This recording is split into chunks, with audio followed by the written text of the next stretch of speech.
Hello everyone, good day. For this session, we will be talking about the introduction to microbiology.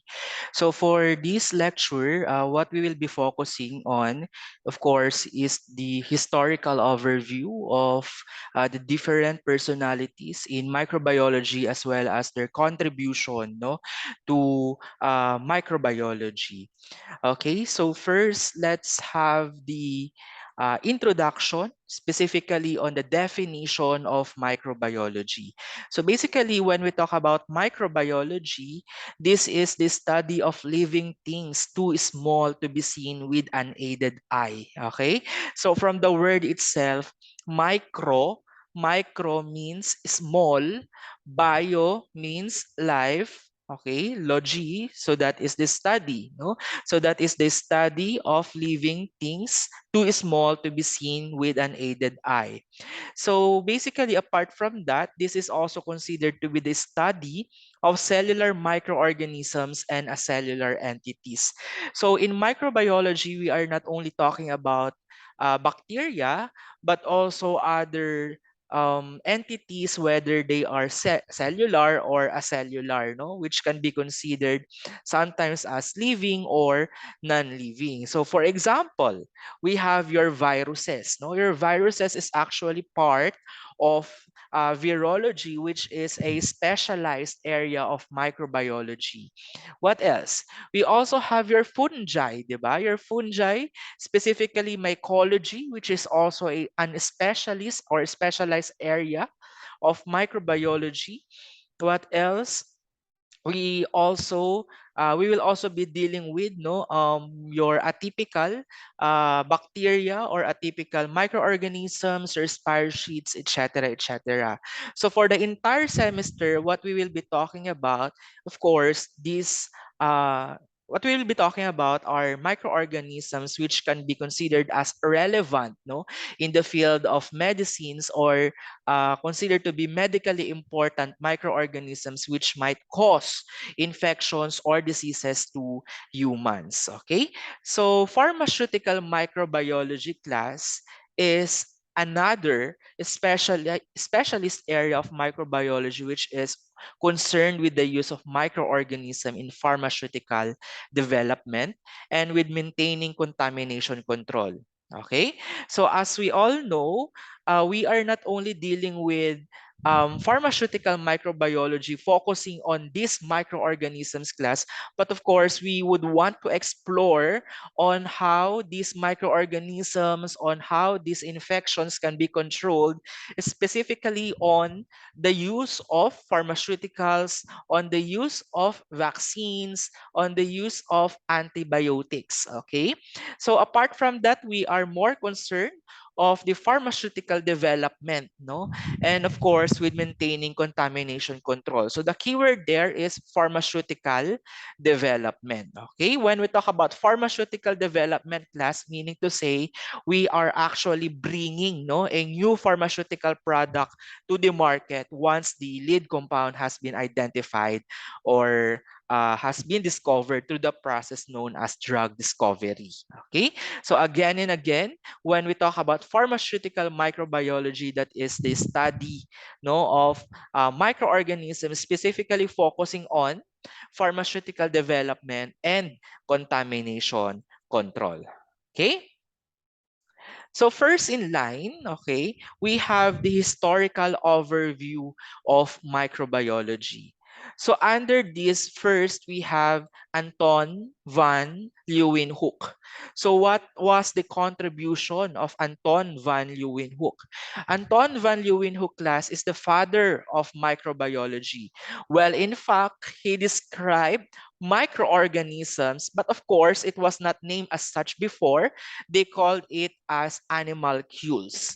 Okay, there's no such thing or there's no such term as microorganisms before. They call it as animalcules through what? Through single lens microscope. So that is why, class, that is why Anton van Leeuwenhoek was considered, no, to be the father of microscopy because of his curiosity about these animalcules. No, he actually discovered, no, the first microorganisms observed under microscope, and that is Giardia lamblia. Giardia lamblia class is a microorganism. Specifically, this is a microorganism which caused the disease known as Jardiasis. Okay, Jardiasis. So please take note, class, on how we write, no, the name of microorganism. It should be italicized. If it is not italicized, this should be underlined, at least underlined. The first word or the genus should be capitalized. The species should be should start, no, on small letters or with small letters. Okay, so that was the first microorganism observed through magnifying lenses. Another, we have Robert Hooke. Robert Hooke class was the first one who um, discovered or who actually made a study, no, on uh, cells, wherein he called it before as little boxes. Okay, little boxes. So his discoveries mark the beginning of cell theory. Okay, naputol po yan. Cell theory. Okay, cell theory. So what is cell theory, class? So please take note, cell theory states that all living things are composed of cells. Right? So actually, tama naman. All living things are composed of cells. Humans have cells. Animals have cells. Microorganisms have cells. Plants have cells. So all which are considered to be living organisms, class, they are being composed of cells. Okay? So that was the theory of Robert Hooke. Okay? Robert Hooke was the one who reported to the world that the life's smallest structural units were little boxes or cell. Okay? So this actually paved the way, no, to actually improve the technology, which makes or which allows a more detailed observation that have led to the discoveries about cells. Next, we have the conflict over spontaneous generation. Class, when we talk about spontaneous generation, this is also known as abiogenesis. Okay, this is also known as abiogenesis. From the word itself, anything that starts, no, medically, anything that starts with A. Okay, that means that it only implies absence, no? Absence of bio, life. Absence of bio, absence of life. Genesis is formation. Okay, so meaning to say, when we talk about spontaneous generation, this states that life arises from non-life. For example, you saw a cluster of maggots, no, in a trash bin. Before, they believed that the trash bin was the one which is responsible of producing these maggots. Okay, so that is abiogenesis. Another example, um, uh, the occurrence of fungi, specifically on foods, specifically on foods. So before, they believe on a biogenesis in which the food itself was the one which is responsible to produce, no, the occur or which is responsible for the occurrence of this fungi, no. So that was a spontaneous generation. Well, in fact, as we all know, no, all microorganisms are actually produced from um, life or from living organisms itself. Okay, so we have Francesco Redi. So what was the contribution of Francesco Redi? So please take note, class, that Francesco Redi carried out the first biological experiment by placing a meat in an open jar, okay, and a meat, in another jar covered with gauze, and it is actually sealed. No?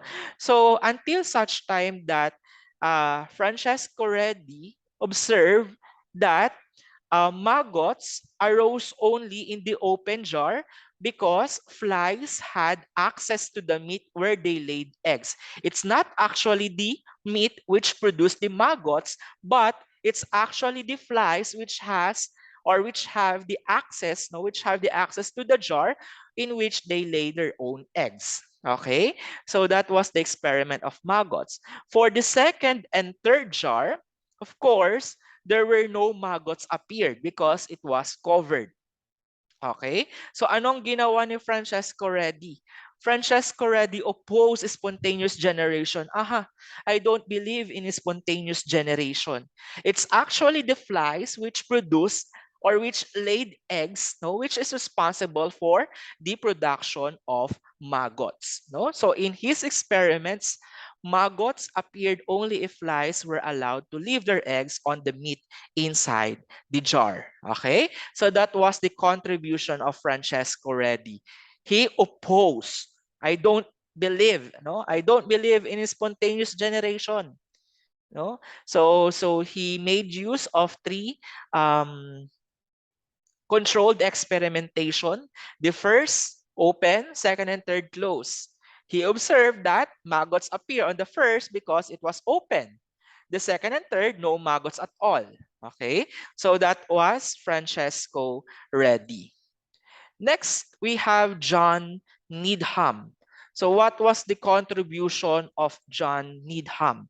John Needham strengthened the theory of spontaneous generation of abiogenesis. Okay? So anong sabi ni John Needham? Aha, Francesco Redi, I think you need to modify your experiment. No? So what he did was he boiled gravy in an open flask. Okay, presence of life observed. So he actually claimed that life, specifically microorganisms, arise spontaneously. Pag sinabi natin spontaneously, biglaan, no? Parang magically nag-appear basta-basta, no, from non-living matter, specifically the broth. So yung broth daw ay nanganak ng microorganism, no? So that was the experimentation of John Needham. Anong ginawa niya? Nag-boil siya ng gravy, okay? Allow it to stand for certain hours until such time that presence of life was observed. No? So that was the experimentation of John Needham. Okay?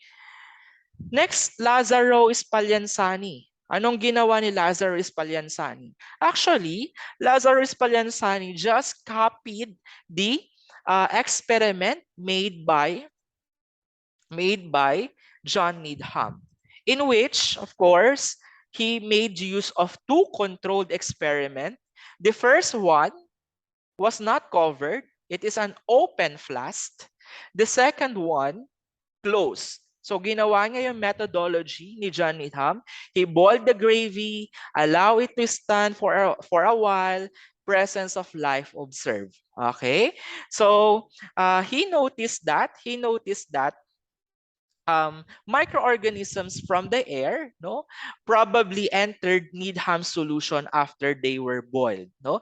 So dito na nag-umpisa yung term na contamination na tinatawag. Okay, when you allow something, when you leave something open, of course, specifically kung food man yan, pwede yan ma-contaminate, no? Pwede yan madapuhan ng langaw or ng kung ano-anong microorganisms. Okay? So that was the experimentation of Lazaro Spallanzani.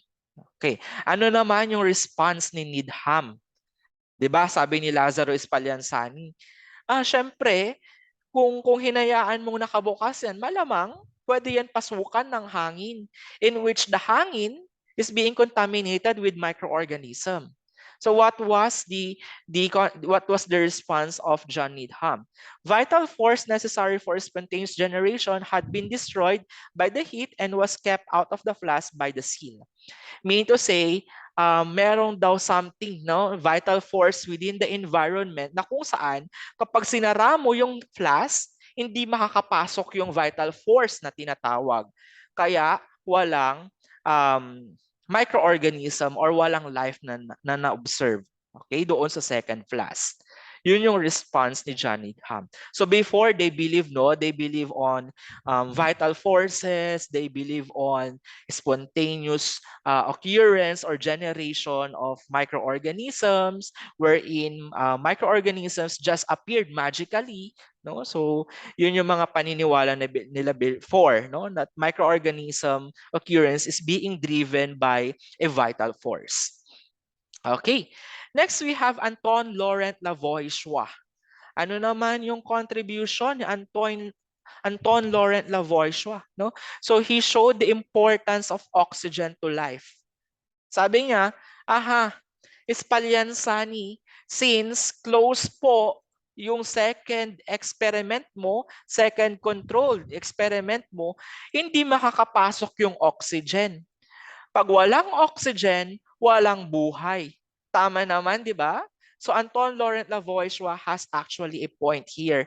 However, class, no? However, this is actually true to humans, no? Kapag walang oxygen, walang buhay.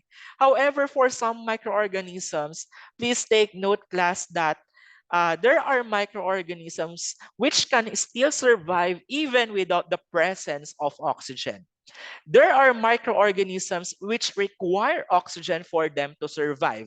There are microorganisms which do not require oxygen for them to survive. Okay? So we actually have your aerobic organism or microorganism, and we have your anaerobic. Okay, what's the difference between the two? Pag sinabi nating aerobic, these are organisms which require oxygen for them to survive.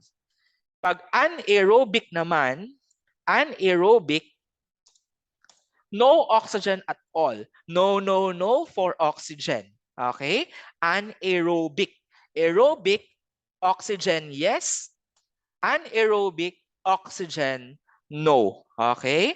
So, na-invalidate na dito, no? Na-invalidate na dito yung theory ni Anton Laurent Lavoisier. No? Kasi sabi ni Anton Laurent Lavoisier, malamang pinigilan mo yung oxygen na maka-enter sa flask kaya walang microorganism na na-observe. Siyempre, maraming maniniwala before since they do not know that there are some microorganisms which do not require oxygen. Well, in fact, mamatay sila kung merong oxygen. No? So that was the contribution of Anton Laurent Lavoisier. Okay, quick recall. Okay, quick recall on conflict over spontaneous generation. Francesco Redi opposed spontaneous generation. What he did was, okay, he made use of one controlled experimentation wherein three controlled experimentation wherein the first jar was open, the second and third closed. Okay, so he noticed that the first jar, okay, there were maggots appeared. However, for the second and third, none. Okay, so that was Francesco Redi. John Needham, anong ginawa ni John Needham? He made use of gravy, no? He boiled it, allow it to stand, microorganisms were present. Okay? What else? John Needham, Lazaro Spallanzani.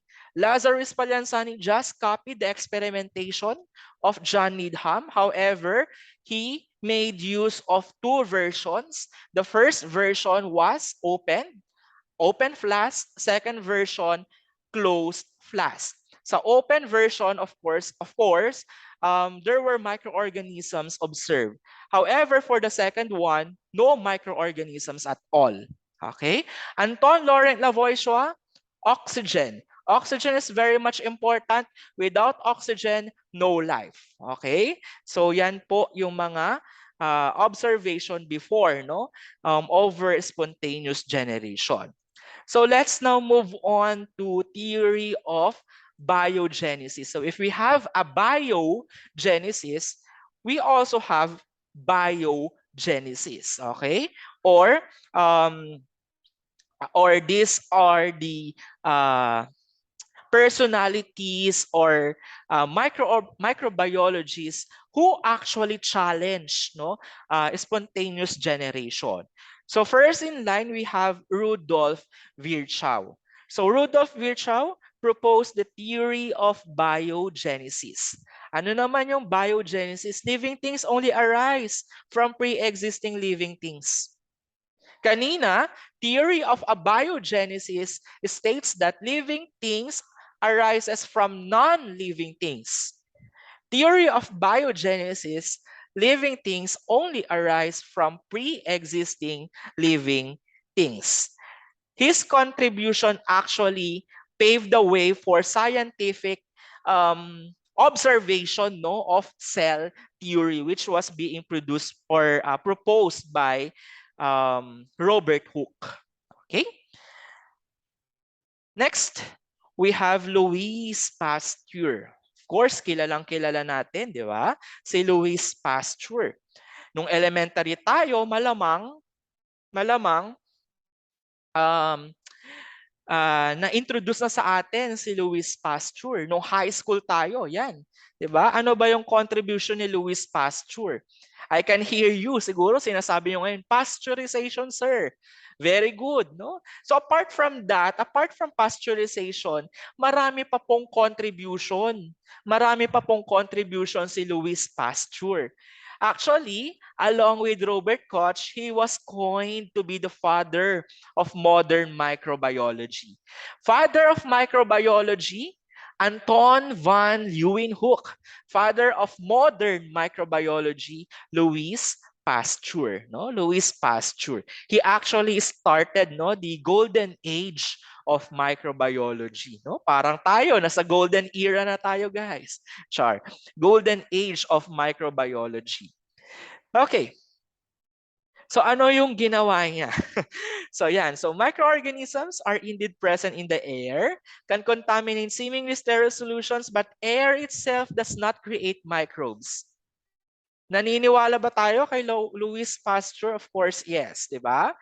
The air itself do not produce microorganisms, but the air, okay, can be considered as a way to contaminate, no, sterile solutions. So that was the theory, no, of Louis Pasteur. Apart from that, he developed immunity for anthrax, rabies, and cholera. Pag sinabi nating immunity, ibig sabihin, pag nabakunahan ka na, hindi ka na maaaring dapuhan ng ganitong sakit. No? So that was immunity. So please take note, tatlong sakit po yun. Anthrax, rabies, and cholera. And this will be, okay, this will be discussed for the succeeding lectures or sessions that we will be having. Anthrax. Anthrax class, so this is actually manifested by whooping cough. Alam nyo ba yung cough na parang tumatahol? So that was whooping cough, no? So this is caused by Bacillus anthracis. Okay, so what was the expectation, class? What is the expectation to you? Of course, you need to memorize the microorganism, the causative agent of each disease. Okay, Bacillus anthracis is the causative agent of anthrax. While for rabies class, this is caused by a virus. Si anthrax caused siya ng bacteria. Si rabies caused siya ng rhabdovirus. No? It is actually a bullet-shaped virus. Si cholera naman, cholera, it is also caused by a bacteria, no, known as Vibrio cholerae. Okay, Vibrio cholerae. So please take note, he coined the term vaccine. Okay? So thanks to Louis Pasteur. Kung wala si Louis Pasteur, perhaps we will not be able to survive COVID, 'di ba? Wala yung idea na pwede pala tayong magkaroon ng immunity sa mga sakit, no, through the introduction of vaccines. Well in fact there are numerous VPDs or vaccine preventable diseases that we have already eradicated in the past because of vaccines, because of science. Okay, so that is why vaccine works, di ba? Vaccine really works. So apart from that, he explained that the germ theory of disease, which states that microorganisms may cause disease. Tama, mali? Microorganisms may cause disease. Tama o mali? I can hear you. So there are some siguro na nagsasabi, yes, tama sir. There are some na, no, hindi po. Tama, no? Ano? So mali. Mali. Hindi po lahat ng microorganisms class may cause disease. Wherein, there are microorganisms, okay, which can be considered as a resident flora.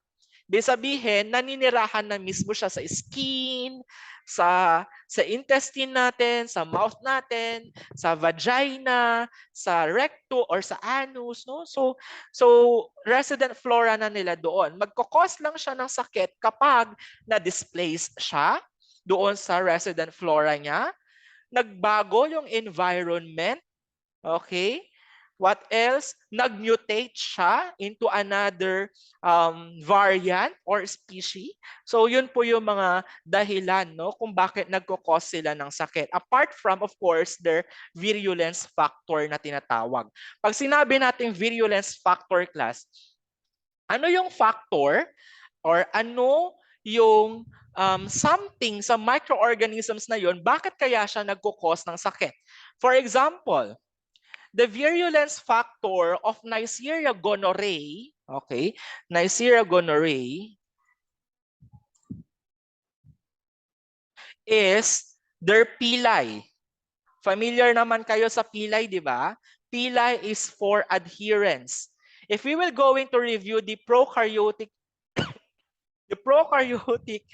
structure, no, of Neisseria gonorrhoeae, meron siyang pilay.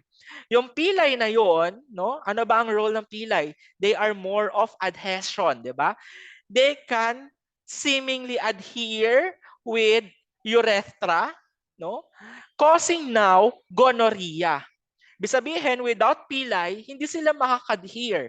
Without the virulence factor pilay, hindi sila magkukos ng sakit.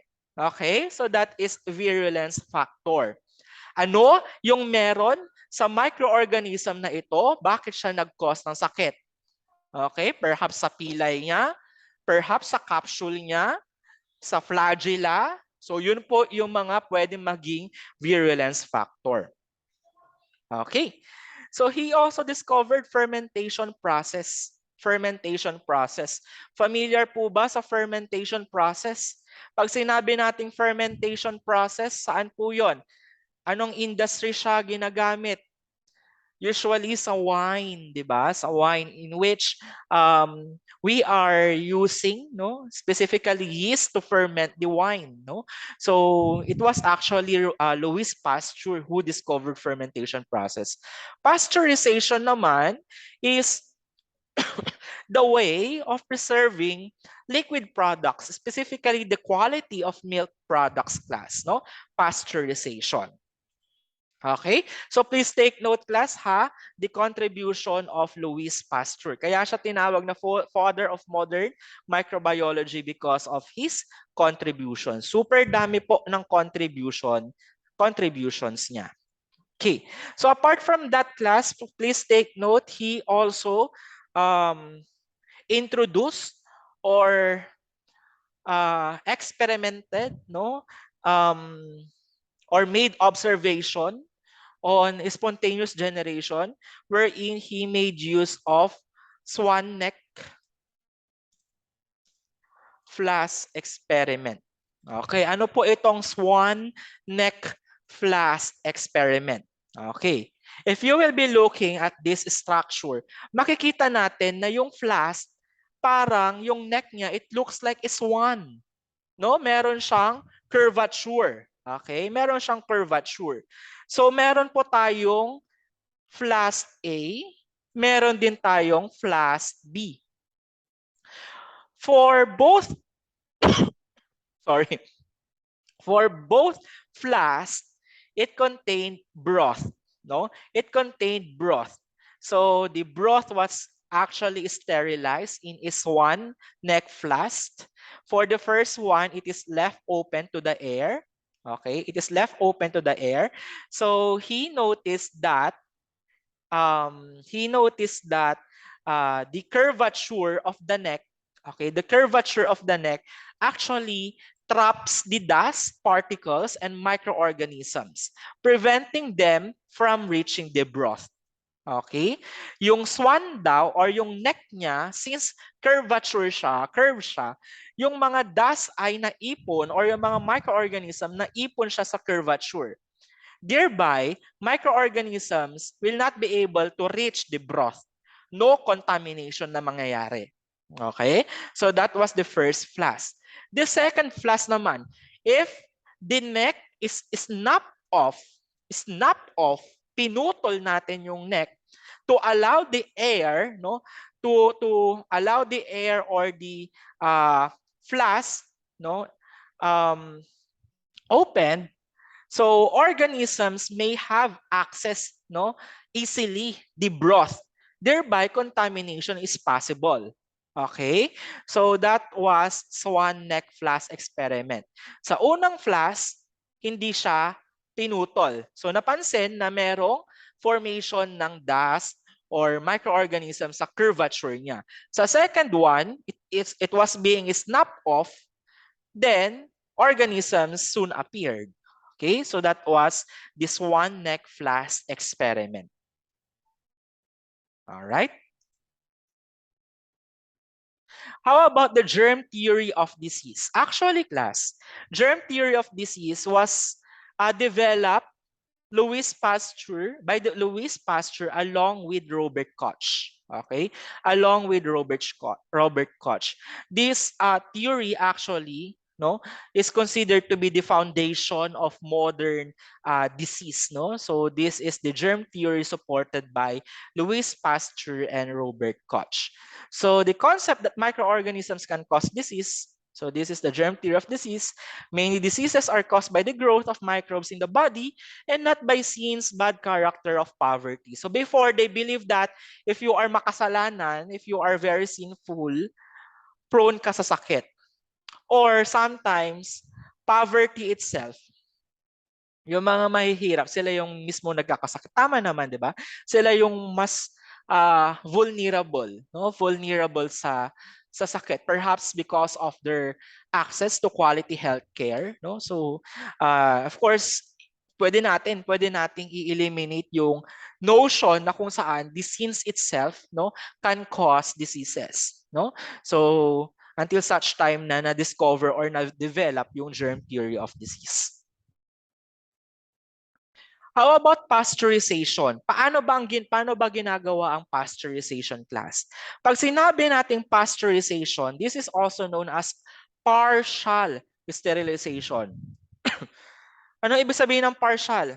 Installment, di ba? Or mabilisan. Okay, partial sterilization. Sir, bakit tinawag na partial sterilization? Kasi very rapid lang yung process. Fresh milk in, rapid heating, rapid cooling, pasteurized milk out. Sobrang bilis, di ba?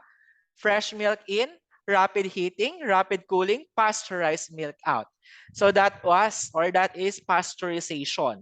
Pasteurization for the quality of liquid preparations, liquid products specifically, preserving preserving the quality of milk products. Sir, why do we need to pasteurize milk? Why do we need to pasteurize milk? Sir, isn't it that kapag nagbe-breastfeed naman, Sorry. Pag nagbe-breastfeed naman po yung baby, hindi naman na po kailangan i-pasteurize yun, sir. Yes, tama. Hindi na po kailangan i-pasteurize pag galing sa nanay. Pero, pag yung milk ay galing sa mga hayop, sa cows, okay, we need to pasteurize that. We need to do partial sterilization. Why? Because this may contain microorganisms, specifically your Yersinia enterocolitica. Enterocolitica. Okay. And we also have your Brucellia species class, no? So this might be considered as the contaminants, no? This can be considered as the contaminants of um, uh, milk products from animals, specifically from cow, 'di ba? So we need to pasteurize milk. Kasi kung mismo pipigain mo sa breast nung cow yung gatas, tapos iinamin mo siya directly. So this might result to gastroenteritis, yan. Well, in fact, this can cause TB as well, no? Tuberculosis. So, yun po yung importance ng partial sterilization or pasteurization. Moving on, we have James Tyndall. I hope you are very much familiar with James Tyndall. No? James Tyndall, what was the contribution of James Tyndall? Tyndallization. Okay, ano po ba yung Tyndallization? Tyndallization, ito yung nagbebenta ka, Char. Tyndallization. um, this is also known as intermittent sterilization or fractional sterilization. Intermittent, pag sinabi nating intermittent, anong ibig sabihin nun? Intermittent, on and off. Okay? On and off sterilization. Fractional sterilization. Kanina, partial sterilization, that is pasteurization. Ngayon, pag sinabi nating intermittent sterilization or fractional sterilization, that is tyndallization. Sir, bakit po siya tinawag na intermittent sterilization, sir? Kasi it actually involves alternate rounds of boiling. Alternate rounds. Okay, specifically 3 rounds of boiling and incubation. 3 rounds of sterilization. Sir, bakit po 3 beses? Hindi po ba makukuha ng 1 beses lang? Yes, may mga microorganisms class na hindi kayang patayin ng 1 round of boiling and incubation. Ano po itong microorganisms na to? Ito po yung mga microorganisms na tinatawag nating spore forming. Okay? Spore forming bacteria. When we talk about spore-forming bacteria, these are bacteria which produce spores. Which produce spores. Sir, ano po ba yung importance ng spores? Kung sa tao, di ba, meron tayong mga pores sa muka. Ano ba ang gamit ng mga pores sa muka? To release heat. Di ba? To release heat. Para pagpawisan tayo. Pag hindi tayo pinagpawisan, kung hindi natin na-release yung heat, baka maipon yung heat sa katawan natin. Ganon din po yung mga microorganisms. They have spores to actually adapt with the changing environment. Okay? So that is why, kung iboboil mo siya ng 1 beses lang, meron siyang spores eh. So pwede niyang i-release din yung heat dun sa katawan niya. 'Di ba? So that is why we need to eliminate the spores. And what is the most effective way to kill the spores? So that is tyndallization. Okay? Tyndallization lang po ang pwedeng makapatay ng mga microorganisms or bacteria na merong spores. Okay? Please take note of that. Tyndallization, also known as intermittent sterilization or fractional sterilization. Okay? Bakit tinawag na intermittent? On and off, 3 rounds. Okay? Paano po ginagawa yung 3 rounds? You expose the material at 100 degrees Celsius for 20 to 45 minutes for 3 successive days. Sa tatlong magkakasunod na araw. First day, gawin mo ito. You heat it 100 degrees Celsius for 20 to 45 minutes. Second day, gawin mo ulit. Third day, gawin mo ulit until such time na ma-eliminate na natin at all or at least ma-reduce na natin into an acceptable level yung spores ng mga bacteria. Okay? So that is the importance of sterilization or intermittent sterilization. All right. Next, we have Robert Koch, the father of bacteriology. No? So again and again and again, he supported what? The germ theory of disease. The germ theory of disease. So apart from that class, um, he discovered anthrax bacillus. Kanina, immunity, no? More on immunity po si Louis Pasteur. But it was actually Robert Koch who discovered anthrax bacillus, specifically Bacillus anthracis. Tubercle bacillus or your Mycobacterium tuberculosis, the causative agent of TB.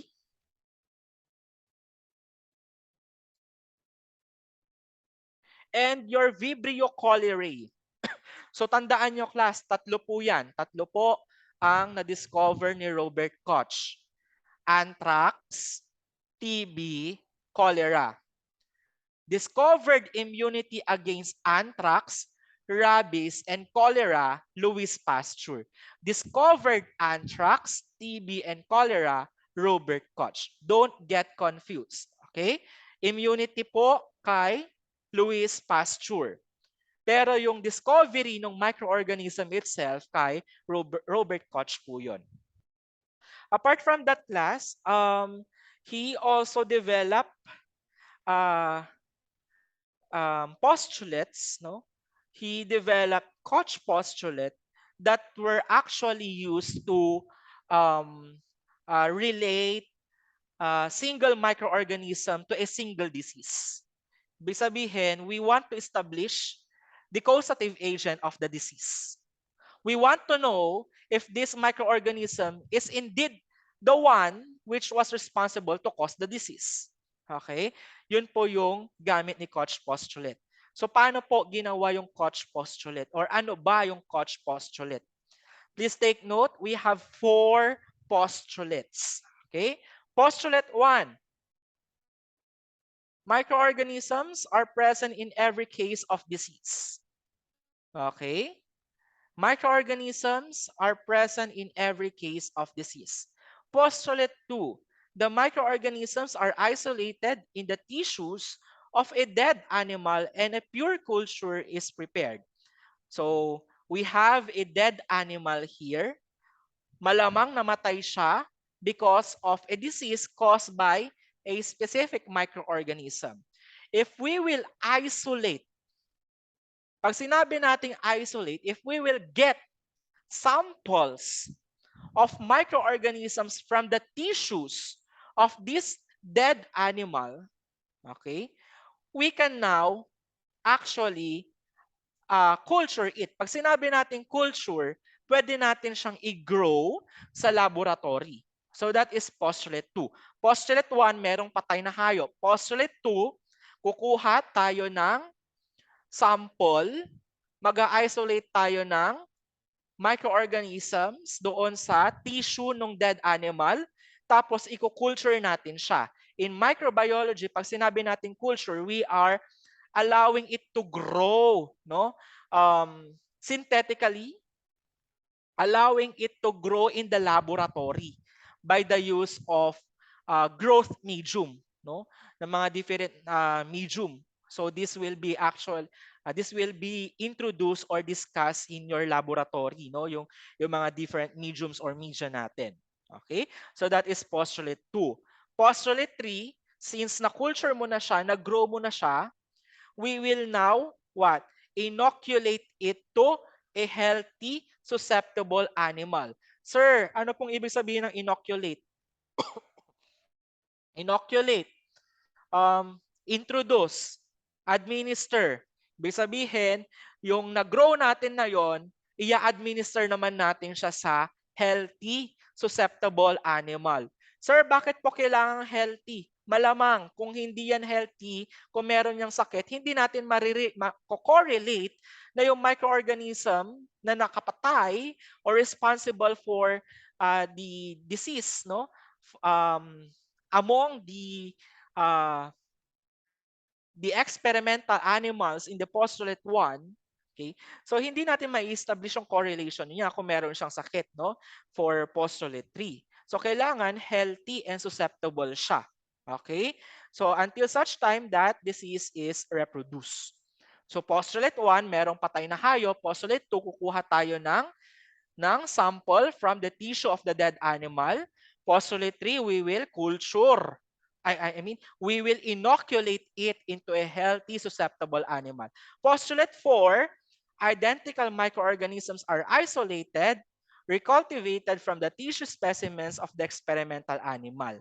So, dito natin makukonclude na yung causative agent responsible for the disease of the animal in the postulate 1 is actually the same with the microorganisms present, no, in postulate 4. Okay? So that is the implication of Koch postulate. Postulate 1, microorganisms are present in every disease. Postulate 2, microorganisms are isolated in a dead animal and cultured. Postulate 3, cultured microorganisms are inoculated into a healthy, susceptible animal. Postulate 4, same microorganisms cause the death of the second animal. Okay? So that is Koch postulates.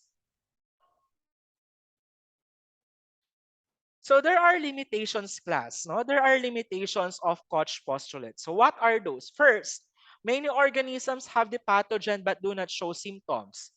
What if yung second animal daw ay, yes, successfully na-introduce sa kanya yung microorganisms pero hindi siya nag-cause ng symptoms. May mga ganon, di ba? Sa tao nga, merong ganon. So meron siyang pathogen. Pag sinabi natin pathogens, these are microorganisms causing disease. Okay? Pathogens po ang tawag doon. Meron siyang pathogen pero hindi siya nag-show ng symptom. Merong ng COVID, di ba? Sometimes, meron tayo or merong SARS-CoV-2, meron tayong SARS-CoV-2 pero hindi siya nagma-manifest. So it's actually a limitation, no, for Koch postulate as well. Another limitation, some microbes cannot be isolated and difficult to culture. Let's say, for example, if you want to explore Mycobacterium leprae, Mycobacterium leprae can only be cultured or can only be isolated from armadillos, which are considered to be endangered species. Treponema pallidum. So this can be isolated from the testes of chimpanzee. By the way, class, Mycobacterium leprae is the causative agent of leprosy. Familiar po kay leprosy, also known as Hansen's disease. Alam nyo po yung ketong. Yun po. Ketong po yun.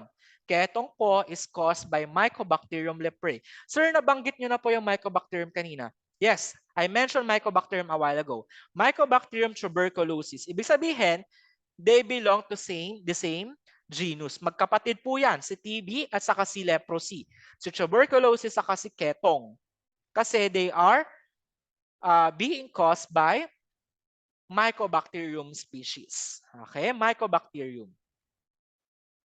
Okay, Treponema pallidum naman, syphilis. No? Causative agent po siya ng syphilis. Okay, syphilis. Next, there are some pathogens which are species-specific. May pinipili. No? May mga microorganisms na pinipili. Okay? Hindi siya magkukos sa ganitong species pero sa isang species malala yung symptoms niya. So that is a limitation. There are some diseases which develop only when immune system is down. In humans, 'di ba? May mga sakit na kung saan magkakaroon lang tayo kapag mababa yung immune system natin. 'Di ba? So ito po yung mga immunocompromised patients. Pag sinabi nating immunocompromised patients, these are patients with low or low or inactive, no? Inactive immune system. So kapag mababa yung immune system nila, madali silang dapuhan ng sakit. Okay? Specifically class, meron po tayong tinatawag na opportunistic microorganisms. Okay? Ano po itong opportunistic microorganisms? Opportunista tong mga to. Opportunista in a sense na aatake sila kapag mababa yung immune system natin. Let's say, for example, for immunocompromised patients, those people living with HIV. Okay, class. Tatawagin natin silang PLHIV. We should not be calling them as AIDS people, AIDS patient. No, that is discriminatory. Discriminating po yun. No? So we should be calling them people living with HIV. PLHIV. Di ba? Mababa yung immune system nila.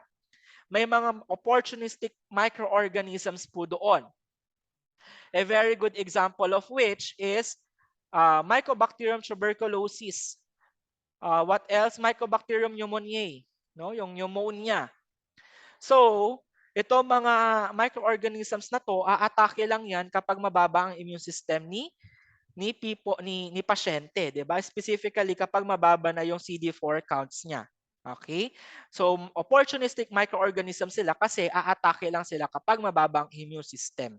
Kaya nga po, namamatay po yung mga pasyente natin na merong HIV and AIDS, not because of the AIDS, not because of the HIV, but because of the opportunistic infections. Namamatay sila because of pneumonia. Okay, what else? TB, Kaposi sarcoma, no? So very deadly po yung mga 'yon. Kaya po, people living with HIV can actually live with normal life. Basta mapataas lang po natin yung CD4 counts nila. Kasi ang CD4 counts, ito po yung nagdidikta ng immune system natin. Pag bumaba ang CD4 count, CD4 cells natin, bababa po yung resistensya natin. Bababa yung immune system natin. Aatake naman yung mga opportunistic microorganisms. Okay? So, yon. Meron pa ba? Wala na. So those are the limitations class of Koch postulates. Next, we have Julius Petri. Julius Petri class, alam nyo na, di ba? Without Julius Petri, hindi po tayo makakakandak ng laboratory experiment kasi he invented Petri dish. Familiar sa Petri dish, of course, no? Assistant po siya ni Robert Koch. Fanny Hess. Sino to si Fanny Hess? Alam nyo ba, class, na si Fanny Hess, hindi naman siya scientist. Hindi rin siya microbiologist. Isa po siyang um, uh, normal na mamamayan na nagbebenta po ng gelatin. No? Nagbebenta ng gelatin. So, ang nangyari noon, class, nahihirapan sila na mag-culture ng microorganism. Okay? Kasi before, they are um, making use of gelatin. They are making use of gelatin to culture or grow microorganism. Yun nga lang, ang downfall nito is that when you heat it, natutunaw din yung gelatin. Natutunaw din yung gelatin. Kaya nasisira yung culture nila. Ano ang contribution ni Fanny Hess? Ang ginawa ni Fanny Hess is that since she had been using a seaweed, no, derived seaweed derived powder called as agar to solidify its jams and jellies. Ang ginawa niya class, nirecommend niya, no? Nirecommend niya, what if lagyan nyo ng agar yung gelatin? Since yung agar can solidify the jams and jellies which I have been selling for how many years, no? So ang ginawa naman ng mga microbiologists, so sinunod nila si Fanny Hess, no? So gumamit sila ng agar. So, 'yon, nag-solidify naman ah successfully nakapag-culture sila ng mga microorganisms, no? So agar was valuable by that time because it mixed easily with most liquids, or sometimes it was of course it can be used to solidify gels, and it did not liquefy, no, it did not liquefy even if you warm it in an incubator or in extreme high temperature, no? So that was Fanny Hess. So Fanny Hess class was considered to be the forgotten woman who made microbiology possible. So without Fanny Hess, hindi natin madi-discover na yung agar pwede pala, no, to be used to culture or to grow microorganism. So he was considered to be the unsung heroine of microbiology, no? So Fanny Hess, agar. Julius Petri, Petri dish. Okay? Ito po siya. Ito po yung Petri dish. Sa loob ng Petri dish, may agar po yan. May agar po yan, may gelatin po yan. Kasi kung walang agar yan, hindi po mabubuhay yung mga microorganisms. Hindi po tayo makaka-culture. Yung mga zone of inhibition, zone, yung mga zones na yan, zone of contamination na yan, ito po yung mga culture, or ito po yung mga colonies ng microorganisms. Okay? Joseph Lister, okay, is the father of aseptic technique. Aseptic technique. Pag sinabi nating aseptic, absence, septic, contamination, absence of contamination. So there are different techniques which can be used to prevent which can be used to prevent the growth of microorganisms, thereby preventing contamination. So Joseph Lister sterilized surgical instrument by using carbolic acid, or also known as phenol. Okay, carbolic acid is also known as phenol. So phenol class was used to disinfect or clean surgical dressings in order to control infections in humans, no? So carbolic acid, phenol, Joseph Lister. Familiar po kay Listerine? Listerine class was actually named after Joseph Lister. Okay? Joseph Lister. Ignaz Semmelweis. Sino naman si Ignaz Semmelweis? Ang contribution ni Ignaz Semmelweis is that healthcare professionals should disinfect or should sanitize their hands first before taking care of another patient, because healthcare professionals can actually be considered as a source as well of infection, no? So that was the contribution of Ignaz Semmelweis. So Ignaz Semmelweis noticed that physicians who went from one obstetrical patient to another without disinfecting their hands can transmit infection. Okay, Ignaz Semmelweis. Let's now move on to the scientific development of microbiology, specifically on the birth of modern chemotherapy. Pag sinabi natin chemotherapy, ano po yon? Saan po ginagamit ang chemotherapy? Perhaps, majority of you would agree that chemotherapy can be used to eliminate cancer cells. Tama naman, chemotherapy. But in the field of pharmacy, pag sinabi natin chemotherapy, it is an umbrella term used to describe the treatment of disease by using chemical substances. Okay? Anything that uses chemical substances to treat diseases, they are considered to be chemotherapy. Use of drugs, they are considered to be chemotherapy. Use of radiation can be considered as chemotherapy. No? So that is chemotherapy. So chemotherapy class, so please take note that in microbiology, we have two terms. We have the synthetic drugs and we also have the antibiotics. Pag sinabi natin synthetic drugs, they are chemically prepared in the laboratory.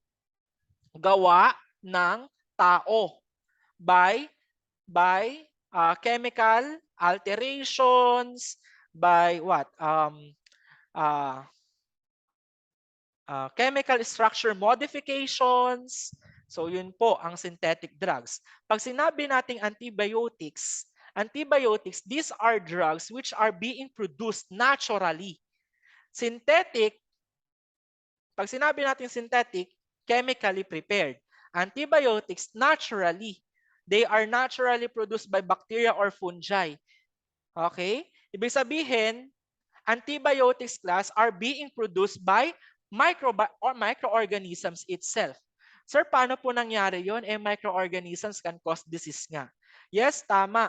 However, there is an existing relationship wherein if two microorganisms live together in a single environment, they will compete each other. Okay? Kapag nagko-compete sila each other, ibig sabihin, yung isang microorganisms can inhibit the growth of another microorganism. Thereby can be used in the field of medicine. Kaya po sila tinawag na antibiotics. Okay? So, mali po yung um, notion na kung saan lahat ng anti-infective, antibiotics sila. Lahat ng ginagamit sa infection, antibiotics sila. No.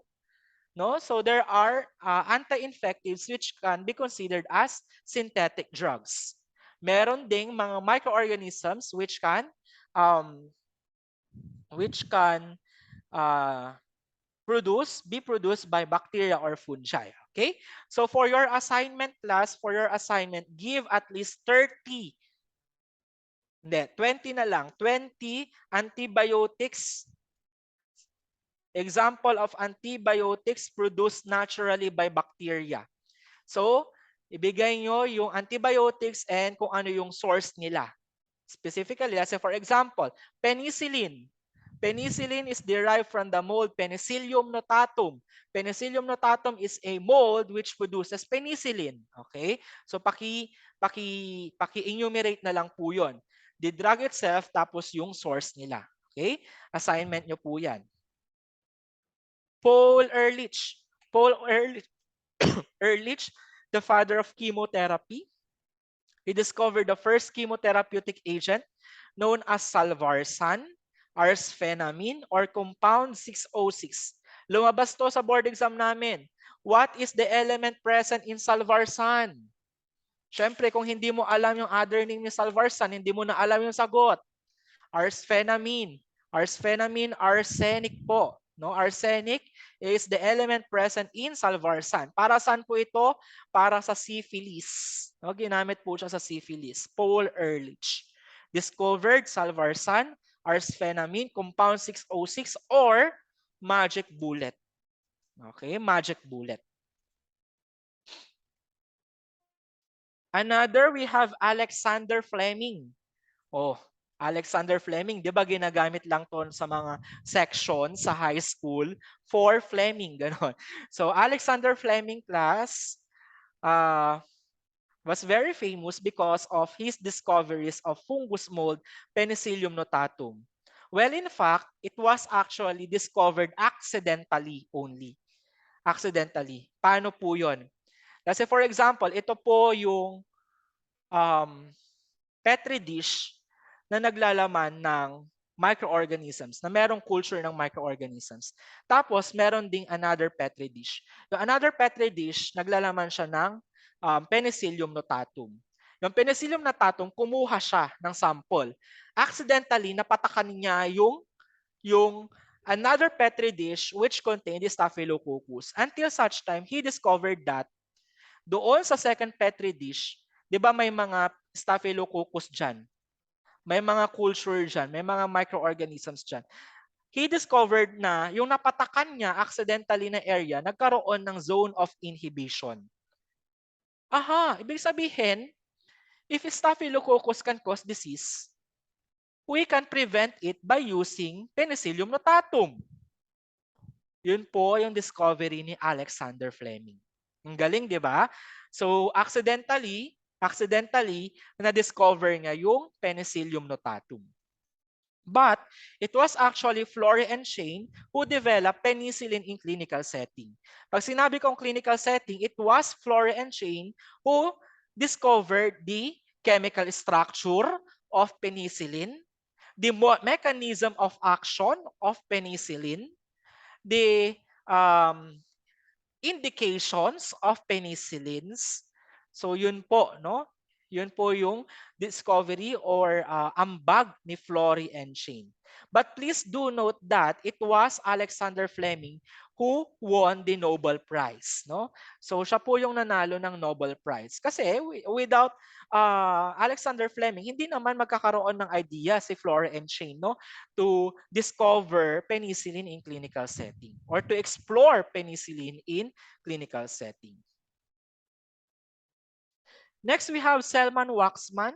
Selman-Waxman class developed streptomycin. Streptomycin class, it is a drug, specifically an aminoglycoside drug. Okay? Anti-infective din po ito. Anti-infective. Edward Jenner is the father of immunology. He developed vaccine for smallpox, variola, the first vaccine from cowpox. Did you know that the first vaccine discovered is for smallpox or variola? No? So, we already eradicated or eliminated smallpox until such time na eto na naman, meron na naman po tayong tinatawag na monkeypox. Sabi nila, the vaccines that were being used before for smallpox can be used to prevent monkeypox nowadays. No? So pwede po natin magamit yung bakuna for smallpox for monkeypox. Okay? So those were the different personalities class which contributed, no, to the development of microbiology, no? So from the conflict over spontaneous generation up to the birth of modern chemotherapy. Okay? So pakidagdag na rin po sa listahan natin si Emil von Behring. Emil von Behring class discovered diphtheria antitoxin. Sir, ano po yung diphtheria? Diphtheria, ano po yan? Bacterial disease po yan. Antitoxin. Caused by Clostridium diphtheriae. So it will be discussed further. Antitoxin. Toxin yan na. What else? S. Tonigawa describe the genetics of antibody production. What else? We also have Stanley Prusiner. Prion discovery po ito. Ito po yung virus-like agents, no? Para siyang virus pero hindi siya nag-fall sa category ng virus kasi lacking siya ng characteristic, no? Prion. Prion discovery. What else? We have Marshall and Warren. They discovered Helicobacter pylori. Helicobacter pylori.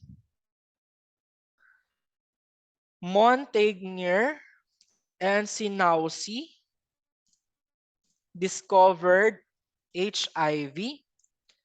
Hausen discovered human papillomavirus or HPV causing cervical cancer.